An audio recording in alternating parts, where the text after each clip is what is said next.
Greetings, citizens, and welcome to another edition of Reverse the Verse Live, the only place on the entire internet where I'm free from questions about the Turk. I'm your host, content manager Jared Huckabee.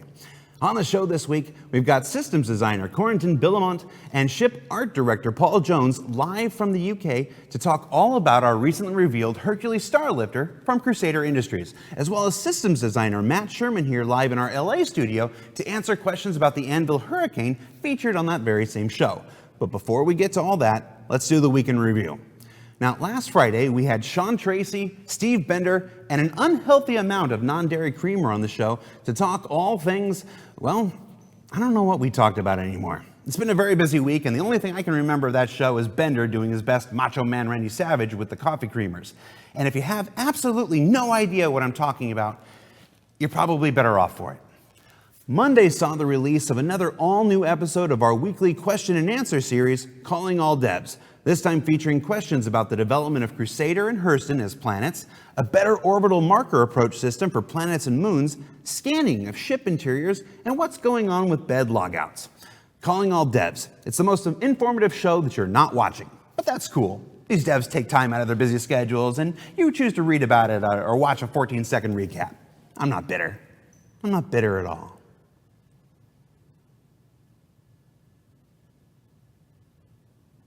Tuesday was Lore Makers Day, and Adam Weiser took us on a tour of the OSO system. What? Oh, it was Sherry Heiberg. That's a joke for about the 400 of you out there that have an idea of what I'm talking about. While Wednesday saw the first batches of CitizenCon tickets go available exclusively to our concierge and subscribers, with additional batches available to all backers made available to everyone on Thursday. Now, this year promises to be our biggest CitizenCon yet, and judging by the post on Twitter, some of my favorite star citizens will be in attendance, and Angry Peas, who's going as well. See, I'm not a community manager anymore. I'm allowed to have favorites now, and non-favorites. Also on Thursday was another ship-shape focused edition of Around the Verse, with an in-depth update on the current status of the Anvil Hurricane and the revelation of the brand new Hercules Starlifter from Crusader Industries and its variants. Now, I can't understate how happy I am that we finally get to revisit my very first ship manufacturer in Crusader Industries. And from all accounts, this looks like an exciting addition to Star Citizen's lineup. And when we return, we'll be sitting down with Corentin, Paul, and Matt to talk all about these ships and answer your questions live. So stay tuned, we'll be right back.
And we're back. That was a great time-lapse by Star Citizen Narayan. And the original video is about 6 minutes long. We cut it down for the show, but you can check that out on YouTube for the full-length thing. It's really something.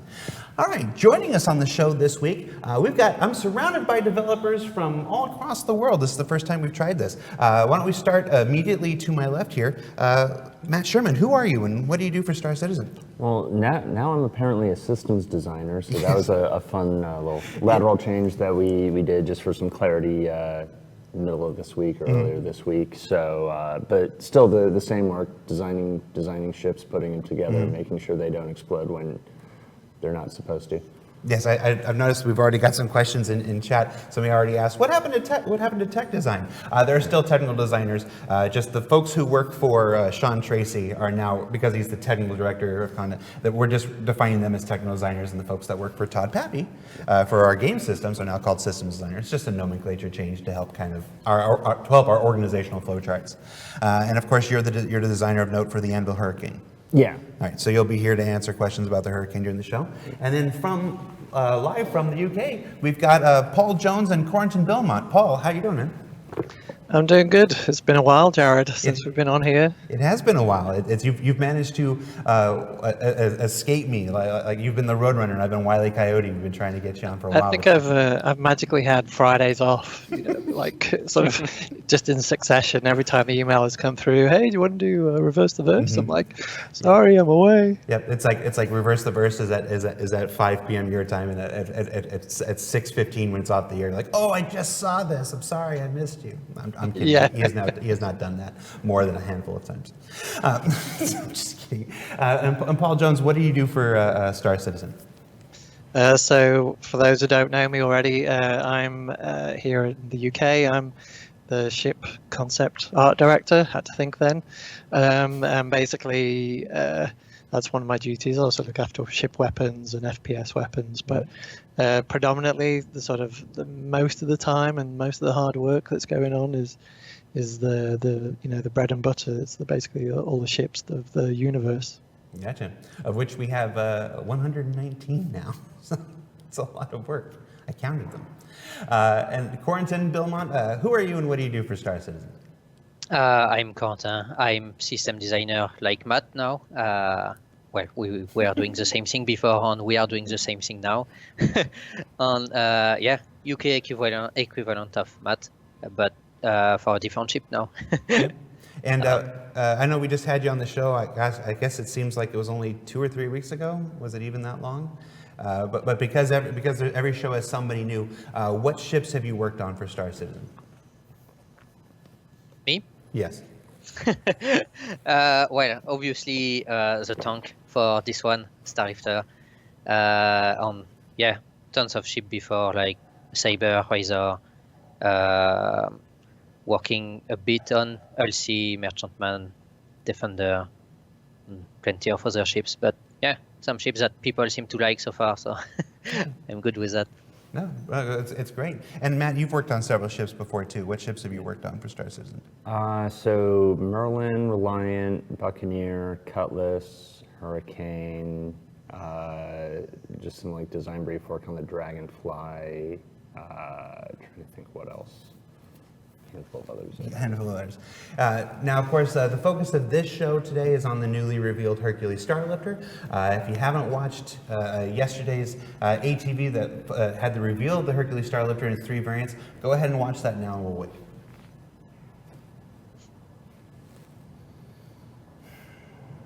So it's like 12 minutes long. We just have to hang out for like 12 minutes and they'll be back.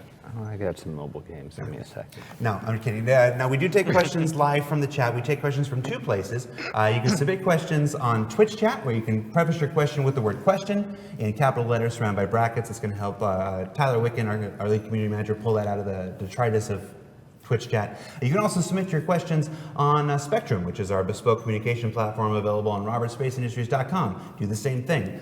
Question in capital letters surrounded by brackets from all the other conversation. We also did take questions over the last 15 hours in Spectrum for the folks who couldn't join us live.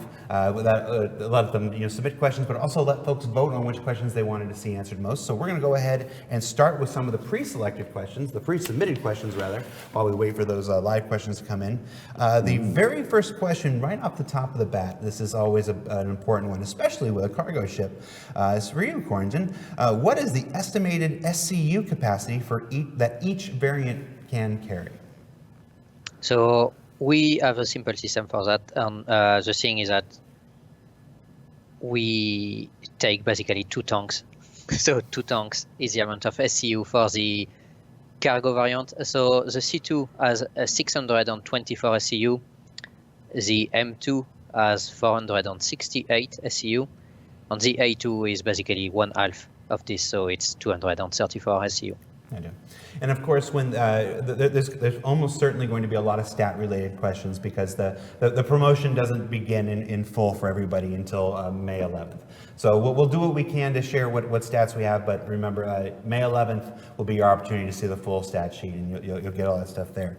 Paul, why don't you talk to us a little bit about the art direction? Now, this is the first ship that we've released in the Crusader Industries line since the Genesis Starliner back in 2015. Coming back to Crusader, when the call was made, we're going to go back to Crusader and do another ship. What were those first considerations you had?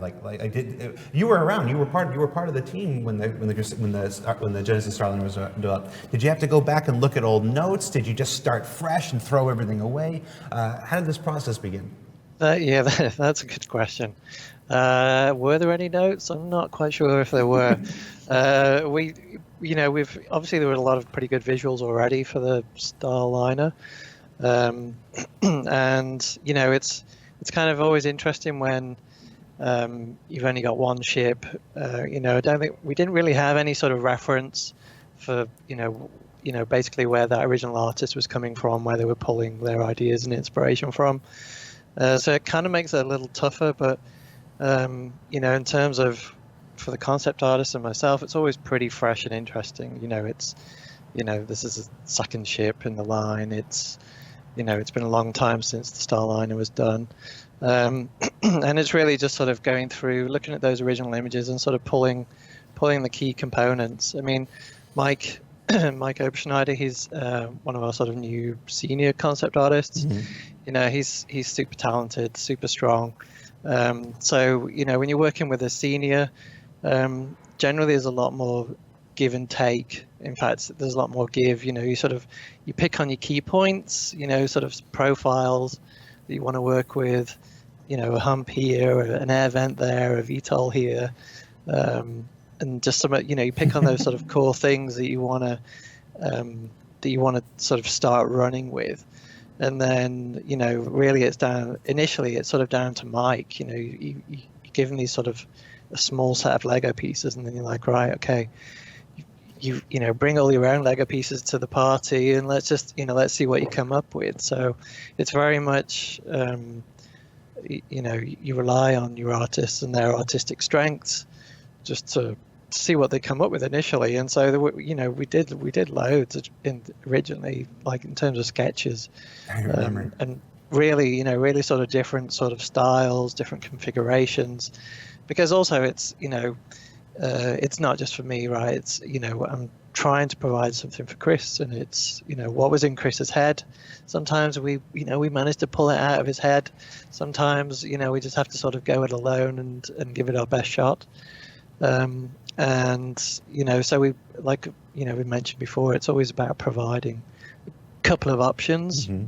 2 or 3 options, really quite different ones, and then that will give us a read when we show Chris of like, okay, he's like, oh, well, I like this double hull, or I like this swan neck, or I like this VTOL, and that gives us that's basically how we just sort of launch, then basically take those initial sketches and then just go into 3D and off we go. Yeah. Does that answer your question? Yeah, no, you did great. The concept process is super intriguing to me. This is I started counting them. I started counting them before the show and I ran out of time. But I've been a part of 30 of these, at least 30. That's as far as I got before I ran out of these ship launches in my time here. And it's definitely. One of the questions is how long does this take and how long does this take? And when you're dealing with a truly artistic process like this, it's sometimes you strike that lightning in a bottle and you hit on that thing that Chris is like, that's it right away, and you're like, wow, this was so easy. And when we do the subscriber vaults, and one of the perks of being a subscriber is you get access to a lot of this imagery for the ships that might have been, and you see some ships that have like just a small handful of them. It's like you caught that lightning in a bottle and you were able to strike it, and then some ships. It's like, here's part 3 of the concept vault, or here's part 3 of all the different versions that we went through before. Yeah, that's the tough one. Especially when you think you've nailed it, and then Chris is like, no, I don't like this one, which is fine because it's artistic choice, right? I might like something, he might not like it, but We have had it in the past where the things have crashed and burned 3 times in a row, and it's just about how you then sort of how you deal with it basically.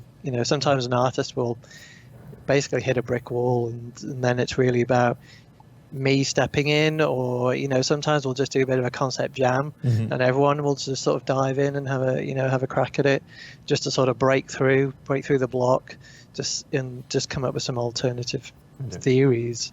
Sometimes it's the functionality can often define the shape of the ship, and when it's a new ship, it's like something we haven't dealt with before. You can go in multiple different directions, and that can lead to quite different configurations. Yeah. There were quite a few different configurations for the Starlifter through its design. It'll be interesting to see those when they eventually make them to the subscriber vault. Matthew, we've got some Hurricane questions coming in. Where is it there? Will the Hurricane be able to cool its weapons after sustained fire as quickly or more quickly than other ships with just a standard turret? Because now the Hurricane turret is unique because it's got 4 size 3 guns. So does that generate more heat than normal? Does the Hurricane have a system that's designed to compensate for that? It doesn't have anything where it's a bespoke system. Just its component default loadout is going to be really tuned for that. So it's the kind of thing where if you're trying to run all 6 guns on the Hurricane, so the 4 turret guns and the 2 pilot nose guns, all simultaneously, that's going to choke you out on power and heat throughput. With the default components. Yeah, with everything default, everything stock. But if you're really doing it where the pilot is flying the ship and the turret gunner is really the one doing all the heavy shooting, it's going to have enough cooling to hold up with that throughput. So there'll still be a few pauses. I think right now, though, it can shoot for about a minute or so. A minute of sustained fire. Yeah, when you set it to the staggered fire that manned turrets have access to right now, it just can keep shooting and shooting and shooting, and it takes a while to actually choke out the power of the cooling on it. Cool. All right, another stats question, Corentin. You got your cheat sheet? What is the expected min-max crew size to operate the Hercules? So it goes from 2, which is basically like on the Starfire or any cargo ship, which is pilot, co-pilot, to 3 for the M2, which is basically another seat in the cockpit. And then we get into the A2, which is a lot, where it's 8 seats total. And then you add 1 other guy for the bomb bay at the rear, which is pretty cool. Like there's a stations in between the bombs at the back, so it's a cool visual.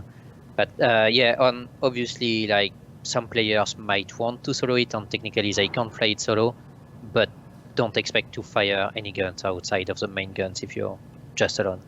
Gotcha.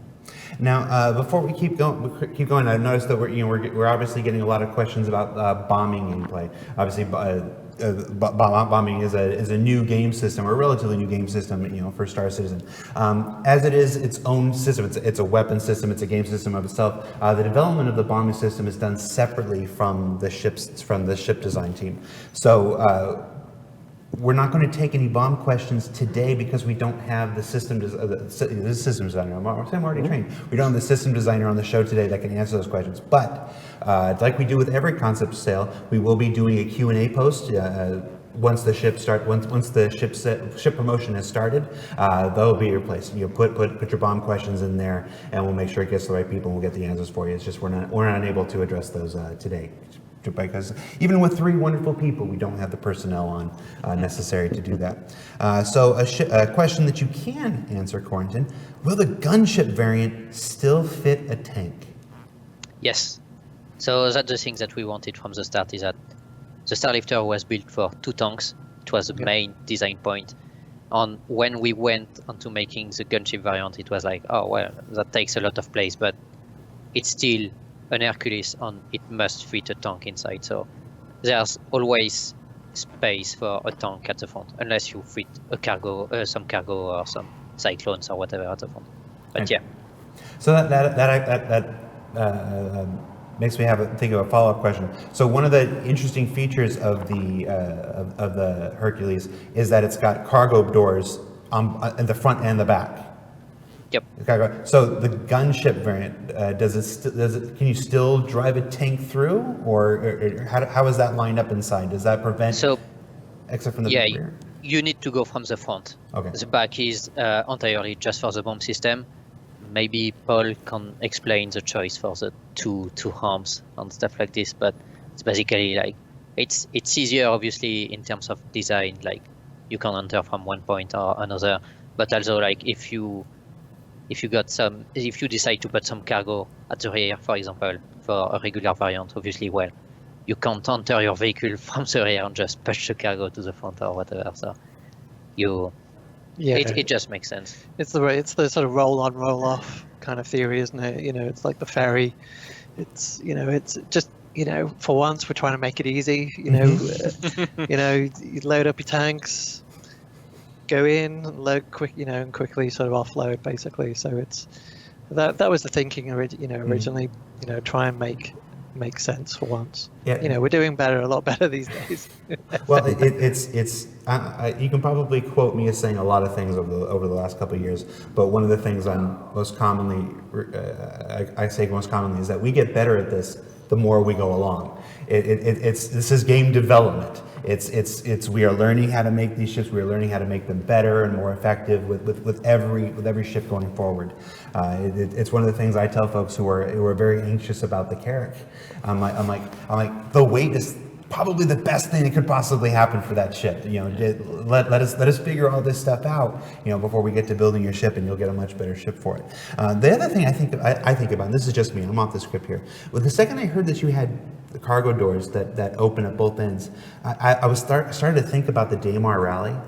The backer organized race on the surface of Dmr, and just dropping a bunch of Starlifters and using them as race markers, where you have to drive in and drive out. And why drop them? Have them keep moving. You make it an even bigger challenge then, where it's like, all right, you have to find a way to fly through the gunship version, where it's like, don't blow your ass up on the bombs, and still make it through. Thread the needle. I like it. Sounds good. Matthew, is the Hurricane considered as a long-range fighter? Does it have bigger fuel tanks, or is it more along the range of the Hornet or the Sabre? Expected to be around the same operational range as the Hornet and the Sabre. So it's not on its own built as like a super long-range type ship. It's very much a sort of on-roll, on-mission type craft. Now, Corentin, in the concept art that we revealed in the ship shape segment, we saw a lot. We saw Nova tanks, and we saw Cyclones. Are there other vehicles that can be stored inside the Starlifter? Can we securely park like a parasite craft, like a Merlin or an Archimedes? What are our options here? So technically, anything smaller than a tank can fit inside. So that's a good thing about the tank, is that it's massive. So you can put you can put like many different ships inside. So we made some small list about what could fit relatively easily. Easily. I've seen people put ships in ships that shouldn't fit, but they fit. So technically, obviously all the ground vehicles. You can put an Argo, P-52, Razor, 85X, M50, and technically the Aurora series as well. If you're good, like it's a bit longer, but it should fit. So yeah, basically every ship that is relatively small, you can fit in. If it gets a bit bigger, like with wings, it might get a bit tough because it's mostly, getting through the doors. Gotcha. Now, our own Tyler Nolan has been trying to pitch me on a new show called Will It Fit? Where it's a show just where we sit there and try to put ships in ships. I suggested calling it Ship and Ship, but it's not happening, guys. I just want to give Tyler Nolan a shout out for an idea. Won't that cannibalize too many of our community streamers content? Yeah, they do a stellar job of it enough as it is. Yeah. And honestly, there are points where I would have given up. Like, oh, that doesn't fit. And then I wish we had a lab coat. All right, what else do we got here? As far as the variants, we've got the military variant, Corentin. Is the mil-spec, does the mil-spec variant have a noticeable armor difference from the cargo version? Yeah, so basically it's a bit like the difference between the Starfarer and the Starfarer Gemini. The civilian variant of the Starlifter is medium armor, but the other one, military on gunship, is heavy armor. So you will feel the difference. It has more guns, but also more armor. So it's not just like one more gun on a bit less cargo. It's a ship for, well, if you have some ships attacking you, you will still be able to defend yourself longer than a civilian variant. Paul, what's your favorite aspect about the design of this ship? Oh, that's a tough one. Are we talking visuals? Yes. Like, are we? Yeah, your favorite visual, Carl. What was the get for this ship? What were the point where you're like, yes, I really like that, and I'm glad Chris said yes. That is a good question. Do you know what? I think Mike did a really stellar job of a couple of views, a couple of sheets that he put together, just sort of cell sheets, and he did like a really sort of, it was a top-down view, just looking at the ship, and then it was sort of like a widescreen format, and then it was very sort of graphic design. Then he'd got a tank facing it, and it just looked like a really iconic shape. And also I think when the rear of this ship, sort of, when you see this ship flying, and you're going to be in that sort of camera position, sort of looking behind and slightly down on it. It just has a really good vibe about it. Everything just works. All the lines are really good.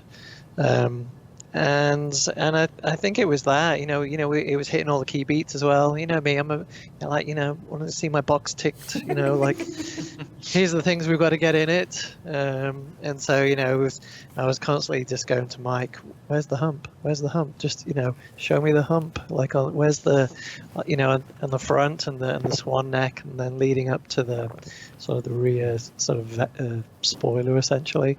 So I was just I was just constantly pushing him to get this sort of long curvature going. So he kept trying to do it as a straight line. I was like, no, just put the curves in. The curves have got to go back in. I don't know why. It's just my upbringing, but you're saying that, and all I'm picturing is Igor and young Frankenstein going, "What hump?" I forgot my question. Matthew, question about the Hurricane here. So we know it has 4 size 3 guns on the turret. Will we be able to remove the 4 size 3 and hook up maybe 2 size 5s? No. The turret is just the 4 size 3 guns. Now, if on the infinite timeline of things, if we ever offer any swaps for the man turret housing, who knows? But in terms of what mounts the ship has, it is 4 fully separate size 3 mounts on that turret, so you wouldn't be changing any of the sizes for it. Gotcha. Follow-up question related to the turret.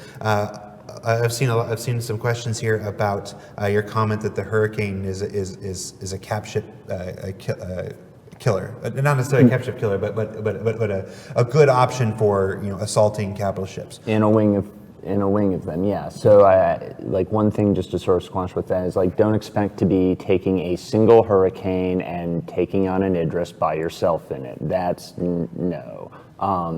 Even yesterday on ATV, the description was, okay, if you have a wing of Hurricanes, because you bring 5 Hurricanes to a fight, okay, now you've got 20 guns that can focus on target, firing perpendicular to the flight path of their ship, where a dedicated fighter, it's like, well, no, I'm basically focusing in this front 30-degree arc of my ship, so the Hurricane has just a hell of a lot better coverage range. Yeah, I think that's one. I saw a lot of people, comparing it to the Sabre or other ships that have size 3 guns. Like, well, why wouldn't they just be as effective? And I think you really spoke to it there. Whereas with the Sabre, something, they got to come at you and then go away, and come at you and go away. Yeah. The Hurricane, because its size 3s are on that turret, can come right alongside you and just strafe the ever-loving. Absolutely, yeah.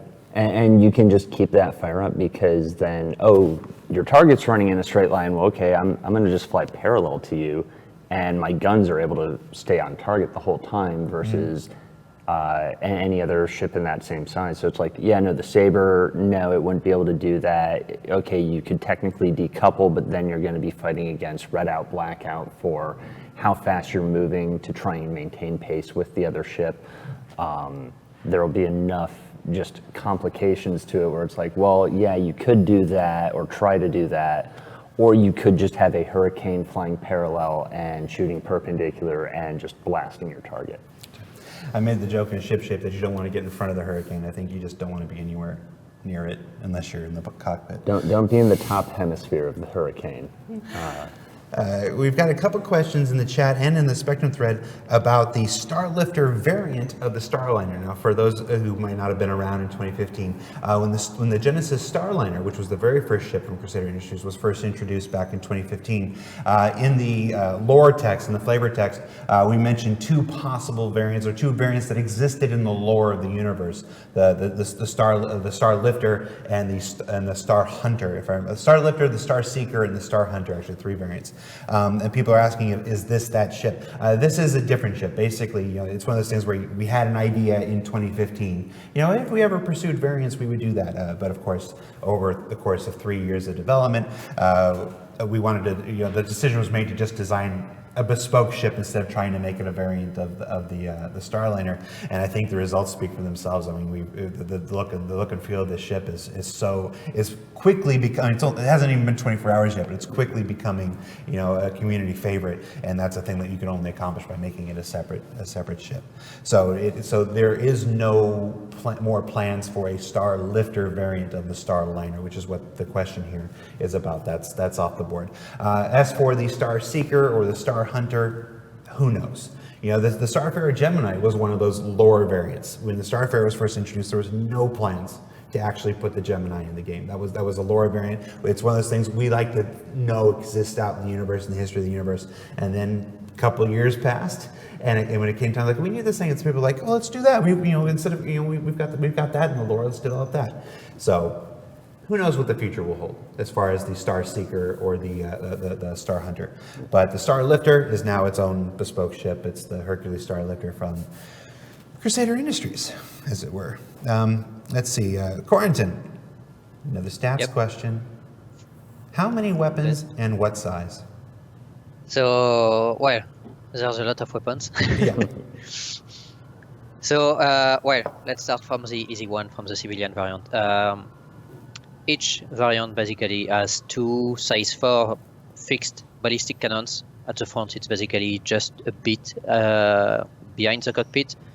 They are deployable guns like this. Then you got two remote turrets, size 3 guns on the remote turrets, one covering the rear of the ship, which is pretty good, on one that is at the bottom of the ship.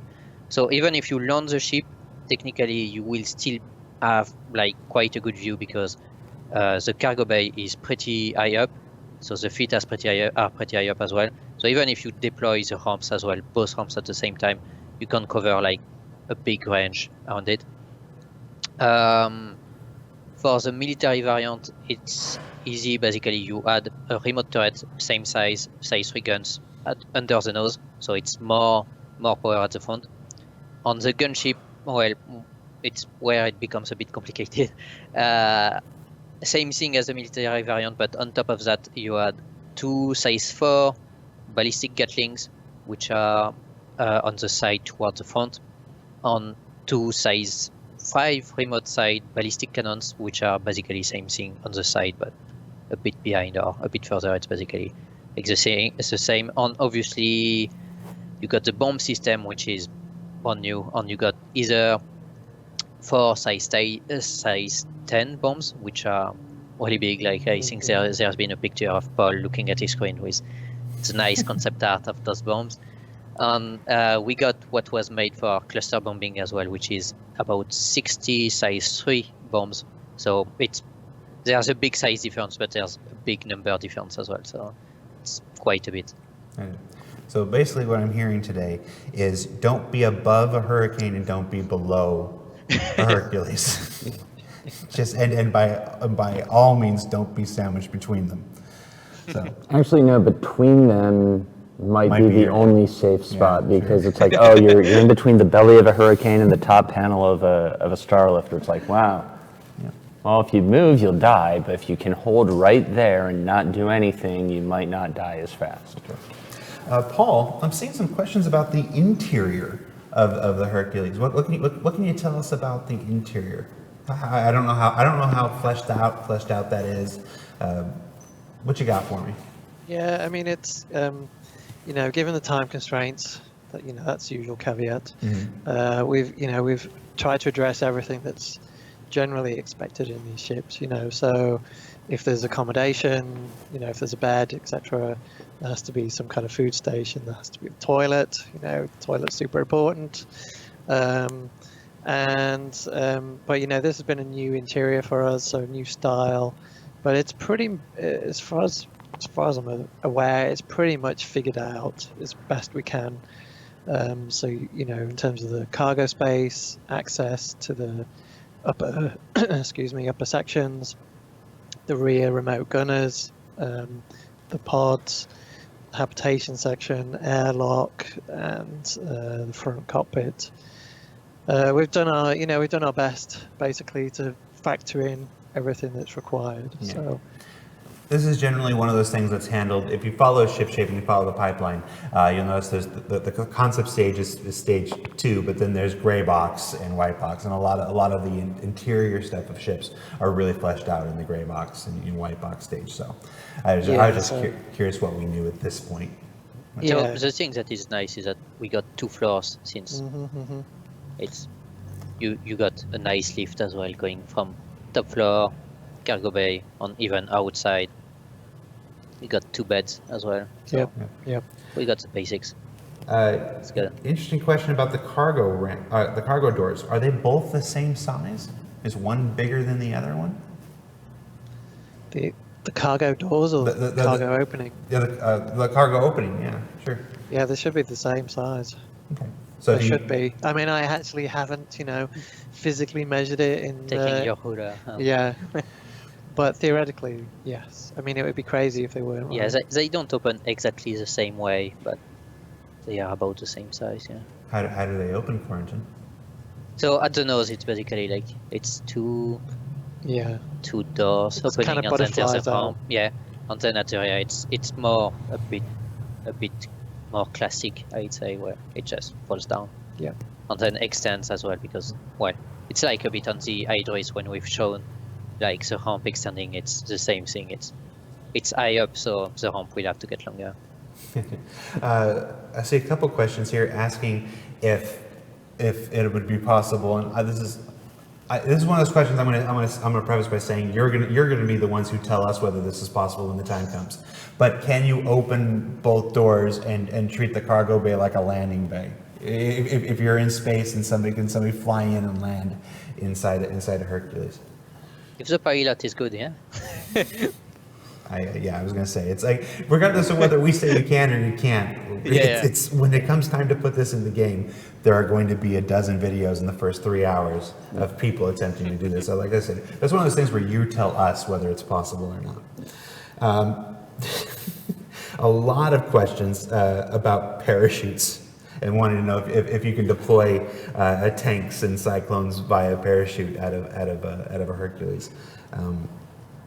I'm going to say it's a little too early to say, and to save that question for something like the Q&A. When the Q&A may still be too early to say at that point, but you can try again there. We're not going to have an answer for you today, but you can try again in the Q&A with no promises that there'll be an answer for it there either. Let's see, what else do we got? Matthew. Does the Hurricane turret gunner have an ejection seat?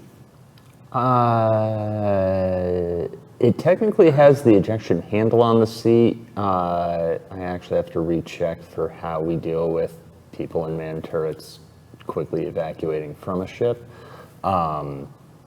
So like it has the geo and the interaction to support that. It's just, do we actually blast the canopies, which I do not. Or know, maybe actually. shoot it out down below.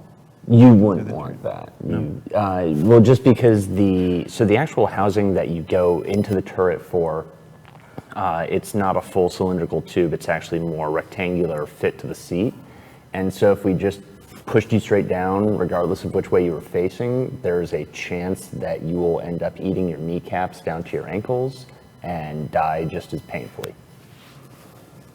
That sounds so bad. You would say that. So we know the Starlifter can carry a number of vehicles. Are there any vehicle maintenance facilities on board the Starlifter for these vehicles? Nope. It's a full transport ship, but not a repair ship. We got some repair ships for that, and that's it for. Okay. All right. Can the gunship variant use torpedoes instead of bombs? In the same way, nope. It's made just for bombs, and it would have needed to be designed differently if we wanted to fit torpedoes inside. So Yeah. there's other ships designed for this, like the Polaris, for example, but not this one. It's a very common sentiment with all of our ships. You know, all of our ships are somebody's favorite. You know, even something that's terrible like the Carrack. But everybody, when you have your favorite ship, when you fall in love with the design, with the look and feel of a ship, there's this natural inclination to want it to do everything. It's human nature. It's perfectly normal. We've been seeing some variation of this, you know, since the project began. I love that ship. Can it do this? Can it do this? Can it do this? It's like, no, that's not what that ship's Make a supposed variant to do. so it does that. Well, Yeah. no. Yeah, it's perfectly natural. But you know, we're building a game in a rich universe with all kinds of ships to complete all manner of purposes and whatnot. And you don't want one ship that can just. Yeah. Yeah. What is the expected range of the Starlifter? So that's a good question, because as usual for concepts, well, it will change when we go to the balancing part and stuff like this. But it's similar to other hulls, other ships of the same size. So it's a transporter ship, so it's a bit like the Caterpillar, for example, or a bit like the Starfire. So we made recently a post about fuel changes and stuff like this. So it should be like other transport ship. It should be able to refuel in space. So itself, I mean, so it should have a good range because this is a transport ship in the first place. Nice. Speaking of, you know, to follow up on the transport ship, one of the questions in the chat is, since this can transport, you know, two tanks, does the ship have crew facilities for the additional crew of the ships that it's transporting? So no, that's not the case. We have some basic facilities in the cockpit, but it's just for the crew of the Starlifter. The thing is that, well, we wanted it to be a full transport ship where you go from one planet to another planet or from a system to another system, this kind of stuff. But it's not something like the Idris, for example, or some ships that are really, we have like a lot of crew and they are there, they can live there in space for a long time. It's not the case. It's an important distinction. The Idris is meant to be your living mobile base. The ships that sit in the hangar bay are meant to be a part of the complement of the Idris. You're supposed to fly around. The Hurricane is, let's get these tanks, let's get these Cyclones, let's get these Auroras, whatever, from A to B. You know, it's like it's like ride in the tank. I think it would be cool to ride in the tank and just to look out and open the door. Well, only if you're riding with Rampage Jackson, Liam Neeson, and Bradley Cooper. Only in that explicit scenario. I will always And you have to be Sharlto Copley. I mean, it's going to be like. I'm not saying it's a not bad a thing. bad I'm just saying it's a matter of fact thing. That's true. I like to think I'm the general, but I'm in reality I'm probably more like the Murdoch. Yeah. That's a sobering realization. Man, I just got owned by Matt Sherman here. I'm not face. I'm not the. No. Okay, sorry. What else we got? Let's go back from the live chat, though. Again, folks, we are unable to address any bombing questions or bombing-related questions here on the show today. The bombing system has been worked on by a different systems designer, and they're not here on the show. So you should submit your bombing questions when the time comes. Once the promotion for the Starlifter goes live on May 11th, there will be the standard Q&A post, just like there always is. We encourage you to submit your questions there, and we'll attempt to, as we always do, to address as many of them as possible. But that's your place for that. Let's see. What else do we got here? Let's do another hurricane question. Matthew, what are the weak spots that you were talking about on the hurricane? Basically the belly of the ship. Just because the turret is covering the top hemisphere of the ship, so you've got full 360 rotational clearance around the turret. You can go 90 degrees up with it, so you get this half sphere of coverage. But on the bottom of the ship, there's not really anything. So that's definitely going to be its weakest spot. So you don't want to expose the stomach to anything. So. Paul, here's an interesting question. This is the first Crusader Industries ship that we've seen since the Starliner. Now I know the Starliner is not on the schedule for 2018. But do you have have you given any early thoughts about what the development of the Starlifter might mean for the look and feel of the Starliner? I mean, we've given it fleeting thoughts. Yeah. Obviously, it'll turn up on the horizon at some point, and I guess it'll just be a natural sort of progression. Basically, we'll take what was done in those early days, and we'll probably just do a little bit of a nip and a tuck.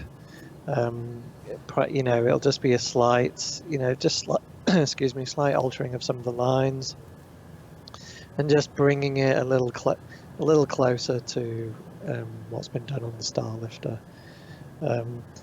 And it's not, they're not a million miles away, so I'm not too worried. They are quite different craft, so I would expect that there is going to be some, they're not going to be a 1-for-1, but there's going to be, it'll be it's like a family, isn't it? Basically, not everybody looks the same, but there's a resemblance basically that runs through the family, and we'll just be, feeding that into it when we get onto it.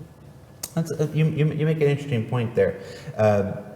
Whenever we reveal a new ship, in fact, I'm going to use the Vulcan because it's the most recent example of this that I can think of. There are always.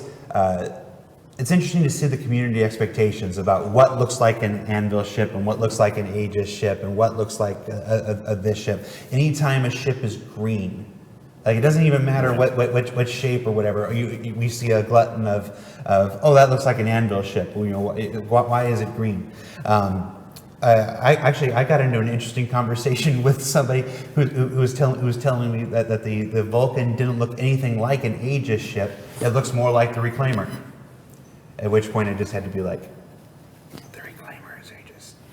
But we see in the interesting one. Yeah, we see in the real world that manufacturers go through, a plethora of design choices. Some of our companies in our game have been around in fiction for hundreds of years. So it stands to reason that over those hundreds of years, they would have had different art directors, come through the company and with different art, with different styles, and want during like an Anvil ship at this era might look like this, but an Anvil ship from an era just 20 years later might look, completely different. We see that in the Ford Mustang, and how many revisions that goes through.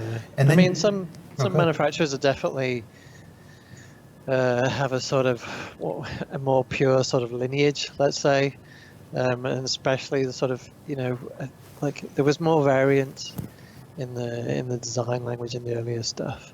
And now there's a stronger push for that those core family features to run through. And it's kind of like you mentioned the Mustang or say Porsche or whatever. You can see that progression. For over 100 years, something like that. But ideally, you want to see similar sort of lines. But where it gets tricky, interesting, it's when you go into different divisions. Essentially, you're going from, say, a passenger line, or you're going from a passenger vehicle, or to something industrial. Then that's when it starts getting tricky. Like, okay, well, what do we take with us? You've got the badge and maybe you've got the grill, and then you can go either way basically. And I think the sort of the Reclaimer and the Vulcan, that's what I sort of call industrial Aegis. I personally, they're probably more Anvil to me than than anything possibly. I mean, it's, you know, if you tightened up some of the radiuses on the geometry, then yeah, it's kind of, they're sort of a bit of a hybrid.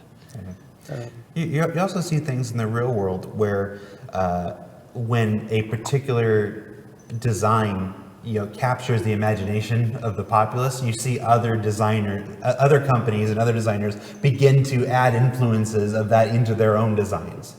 You know, so I think some of that comes into play sometimes. You know, with our own ships, it's like for instance, when we revealed the silhouette of the Origin 100, there were people trying to make it out to be a Carrack, and even though the silhouette was missing all of the antenna, and other people were still like, no, look, it's got a wing with whatever those things are at the corner, and those things mean Carrack, and it's like, well, no, it doesn't. That's a minor feature, but it's been an internal source of interest and curiosity for me. The things that people latch onto and say, this is this and this is this, and how they have to be 100% separate, and how no company can influence another company, and you know, these companies that have been around for 40 years can't go through different phases and have multiple looks, like industrial Aegis versus something like military Aegis, you know, for the Idris and stuff, and then things like the Saber, which is just sexy as all hell. I still think it'd be weird if we made a sexy Drake. Even on the Aegis stuff, we've sort of gone from, you know, softer lines, you know, the Avenger, the Retaliator, that sort of stuff, to the sort of theoretically newer ships in the timeline, and they've gone slightly sharper. But yeah, it's interesting. It's, you know, it's a constant struggle, challenge, basically. You know, it's, how do you achieve all the looks of these ships, keep the family history, but still progress them, keep them fresh. You know, there are times when we've gone, you know, well, I say I've gone really safe on a design, and Chris has just crushed it and just said, no, that's just way too boring, or way too ugly, and you know, we just had to go back to the drawing board. But it's all, you know, you always, you know, second bite at the cherry, you always come up with something a lot better. So yeah, I call that personality in ships. You know, you want ships to have a personality. And Chris liking personality is the only thing that's saved my butt over the last 3 years. All right, back to the Starlifter design questions, Corentin. We talked about the ships that it can carry. You know, the tanks and the Cyclones. We said that the gunship can still fit one tank. What about the military variant? We know the cargo can do 2 tanks. We know the gunship can do 1 tank. What can the military variant carry? So military variant can't carry the same as the civilian variant, just less cargo. Basically, it's due to heavier armor, more guns, and a bit some other differences where basically it's heavier, so it can't transport as much cargo. You can still fit 2 tanks, but basically you can stack less cargo than the civilian variant. Gotcha. So it's the same otherwise. Like if you got some ships or whatever, if it fits, it fits. Gotcha. So still room for 2 tanks and a very heavily armored cargo hauler. You know, it's I like that. You've got the whole series, which can easily carry the most cargo, but it's exposed and, you know, more a danger. You've got smaller ships like the Freelancer or whatever to get you started with cargo hauling, whatever. But the Hercules, the Hercules is going to be a very attractive option for folks that are looking for long-range cargo hauling, I think. What can you tell us about the speed and maneuverability of the Hercules? I can't imagine this thing's going to be zipping around like a Saber. So yeah, obviously this is a big ship, so it can't really do dogfights or whatever. But there's 2 things. So for the speed, it's about something in between a Starfarer and a Caterpillar in terms of speed. So it's around 130 meters per second. The maneuverability, obviously, well, it will go down to balancing again later on. But this is a ship that has been thought to be better in atmosphere than other ships its size. Well, outside of ships that are dedicated for something else, like the 600i or whatever. But if you put like a Starlifter versus a Starfarer or an Hammerhead in atmosphere of a planet, the Starlifter will be way better than other ships like this. All right, let's see if we can do. We have time for one more question. Let's see. Let's see if we can find one more question that we haven't. A lot of these questions are are either similar to ones we answered before, or you guys just covered it. Like there's a Starlifter multi-floor to single floor. You already revealed that it's got 2 floors. How about the weapons on the Hercules? Is it all ballistics, or are there any energy weapons on the ship? So on the gunship, yeah, the side guns on the side are ballistic. The front ones on every ship are ballistic as well, but the small turrets, the size 3 turrets, are all laser on every variant of the ship. So the small turrets, yeah, are just laser. They are, like most ships, just remote point defense turret. All right. Well, that's it, gentlemen. That wraps up this week's show. Thank you so much for taking time out of your Friday. I know it's at the end of your work week, guys. I always feel like a bit of a heel. I'm like, I know you're ready to go home at the end of your work week, but would you please just stay an extra hour and answer questions live? Let's get the most pop. Yeah, you're at the beginning of your day. I don't care about you. But these guys, though, these guys stay at the end of their week, later. So I do appreciate it. Thank you so much for being on the show. Remember, everybody, the Hercules Starlifter promotion starts for everybody on May 11th. So that's where you'll find the full stats and all the sales information, and you can find all that and check all that out then. We're going to take a quick break. We're going to take a quick break, and when we return, we'll do the wrap up. Stay tuned. If you had any idea what was happening last week with Steve Bender, that's what that was. That about wraps up this week's show. A special thanks to Paul, Corentin, and Matt for taking their time to be on the show with us. Of course, some housekeeping before we let you go. Like I said before, the Hercules Starlifter concept promotion opens to all backers next week on May 11th, so don't miss your chance to get the newest ship from Crusader Industries. Also, there's a fantastic screenshot contest going on right now and through the weekend, where entries give you a chance to win one of the brand new Optane 900p SSDs from Intel. Many of the shots already submitted have been making their way through the offices, and people here are continuously impressed with the photographic eye and skill demonstrated by star citizens everywhere. They're fantastic. There are also CitizenCon tickets still available. This year's event is at the Long Center in Austin, Texas, and with 2,400 people in attendance, it promises to be the biggest event in Star Citizen's history. I'm looking forward to seeing as many of you as I can on October 10th. Then on Monday, come right back here for another all-new edition of Calling All Devs with an extended chat about IFCS, Gravlev, atmospheric flight, and more. And then next Friday, May 11th, the Hercules Starlifter promotion begins for all backers. I said that twice. Why did I put that in there twice? What show is this? For Reverse the Verse Live, I'm content manager Jared Huckabee, and I've got to go get ready for our concierge dinner that starts in just a couple hours. So we'll see you next week, everybody.